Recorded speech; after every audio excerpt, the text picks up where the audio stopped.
네, 여기도 이슈 황두영 작가와 함께합니다. 어서 오세요. 예, 안녕하십니까. 네, 오늘 준비한 이슈는 어떤 건가요?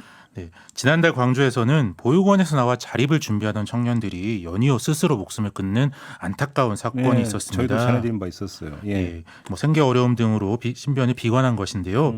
그런데 지자체에서 보관하고 있던 사망자들의 통장에 수백에서 천여만 원까지 돈이 있었는데 사망자들은 제대로 된 안내를 받지 못해 이 돈의 존재조차 몰랐던 것으로 보여집니다.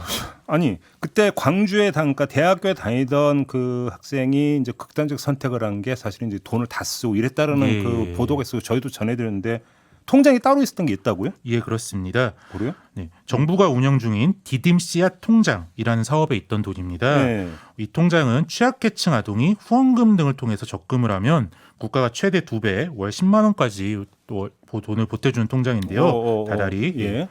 2007년 처음 생겼고요. 원래는 아동이 10만 원 적금하면 국가가 10만 원 보태주는 1대1 방식의 적립이었는데요. 올해부터는 아동이 5만 원 적금하면 국가가 10만 원까지 보태주는 1대2 방식으로 바뀌었습니다. 네. 아동복지시설이나 장애인복지시설에 거주하는 만 18세 미만 아동들 그리고 만 12세에서 만 18세 미만의 소년소녀 가장, 기초생활수급 가구 아동이 가입할 수 있습니다. 네, 더불어민주당 한정혜 의원실이 보건복지부로부터 이 디딤 씨앗 통장 관련 자료를 제출받아 정리했는데요. 예. 말씀하신 지난달 21일 대학 기숙사에서 숨진 채 발견된 A군의 경우 통장에 1,165만 원이 있었고 지난달 24일 장애가 있는 아버지와 둘이 살다가 안타까운 선택을 한 B양의 경우에도 560만 원이 있었던 것으로 그러니까 이게 나타났습니다. 아동이 적금을 들면이라고 하는데 아동이 사실은 자기가 알아서 적금 드는 건 힘드니까 보통 이제 그 아동 그 복지시설 이런 데서 대신 그 적금 들어주고 후원금을 하는 경우도 있고요. 뭐 적겠지만 뭐 아르바이트를 통해서 하는 경우도 있을 그러니까 텐데요. 본인은 그런 게 있는지도 몰랐을 가능성이 있다는 거예요. 예, 그렇죠. 그 말씀하신 대로 자립 준비 청년들이 통장의 존재 자체를 모르는 경우가 많습니다. 네, 말씀하신 대로 돈을 직접 디딤 씨앗 통장에 넣거나 하는 것이 아니기 때문에 시설장이 통장을 만들어주고 후원금 중 일부가 바로 통장에 입금되는 경우가 많다고 하는데요. 네. 그러니까 더더욱 모르고 지나가기가 쉽죠. 그러니까 자립 과정에서 이 돈을 찾아 써야 된다 이렇게 알려주는 사람이 없으면 돈을 그냥 묵혀두게 되는 경우가 생깁니다. 네. 그러니까 그 통장 조회나 이런 것들도 그런 뭐 해볼 생각도 못 해봤다는 얘기가 되는 거겠네요. 그렇죠. 이게 왜 그러냐면은 이게 청년들 돈이긴 하지만 통장 명의는 지자체로 되어 있습니다. 아, 통장 명의가 지자체로 돼 있어요? 예, 뭐 기초지자체로 되어 있는데요. 예.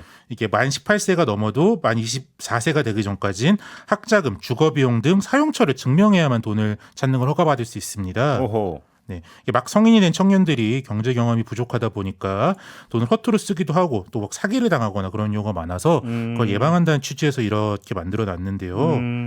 뭐 이러다 보니까 자기 돈인데 돈을 찾기 위해 지자체 서류를 내고 필요를 입증받는 과정이 필요하게 됩니다. 네.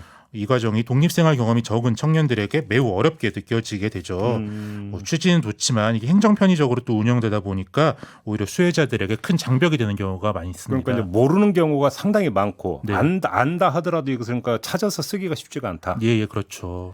조회도 잘 안 되고. 근데 이런 사례가 많아요? 네, 한정혜 의원실 자료에 따르면 18세 이후에도 돈을 찾아가지 않는 경우가 무려 4만 5천 명. 4만 5천 명이요? 예. 금액으로 683억에 달한다고 합니다. 네.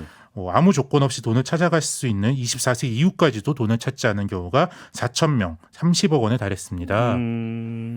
예, 여기에는 물론 뭐 소년소녀 가장이나 기초생활수급 가구 아동도 포함되어 있기 때문에 다 이제 보호 종류 아동은 아닌데요. 예. 뭐 어쨌든 이 갓성인으로 자리 잡는 시기에 요긴하게 쓰일 수 있는 돈인데 그리고 뭐 때로는 목숨까지도 구할 수 있는 그런 돈인데도 이렇게 묵혀지고 있는 겁니다. 이게 뭐 찾아가는 서비스라는 얘기를 많이 하는데 찾아가는 서비스는 둘째치고 제대로 알려주지도 않고 있다 이렇게도 볼 수 있는 거잖아요. 네, 뭐 앞서 말씀드린 장애인 아버지와 이제 단둘이 살다가 안타까운 선택을 한 B양의 경우 광주의 한 대학의 보건 관련 학과를 다니다 도중에 그만두었는데요. 네. 이때도 당연히 국가장학금 대상인데 이를 알지 못해서 신청하지 못한 것으로 알려지고 있습니다. 국가장학금 대상이었다고요? 예. 오. 그러니까 우리가 참 없는 돈을 만들어서 지원해줘도 부족한데 그렇죠. 있는 돈도 찾지 못해 이제 이런 선택을 하게 된다는 게 참 말이 안 되는 상황입니다.